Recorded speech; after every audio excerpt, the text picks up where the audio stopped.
பலத்தில் வளருதல், growing in strength. தாவீது சிறுவனாக இருந்தான், ஆயினும் அவன் பலவீனனாக இருக்கவில்லை.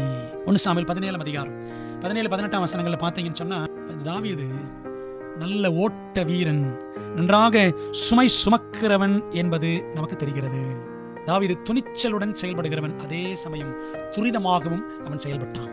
பார்த்தீங்களா, வேகமா அந்த கோலியாத் வரும்பொழுது அந்த 5 கூழாங்கற்களில் ஒரு கல்லை எடுத்து அந்த கவன்ல வச்சு அவன் ஓடினான் பாருங்க. அதனால் கோலியாத்தே நிலை குலைந்து போனான்.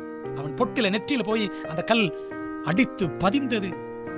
சிவந்த மேனி கொண்ட தாவீது தன் சரீர நலனில் அக்கறை கொண்டு அதை கட்டுக்கோப்பாக வைத்திருந்தான் என்பதில் சந்தேகமில்லை. நீங்களும் நானும் மாபெரும் ஊழியத்தை செய்து முடிக்க வேண்டிய ஒரு பொறுப்பை பெற்றிருக்கிறோம். நமது நலனில், சரீர நலனில் எவ்வளவுக்கு அக்கறை கொள்கிறோம் என்பதை கேள்வியாக உங்களுக்கு முன்பாக நான் வைக்கின்றேன்.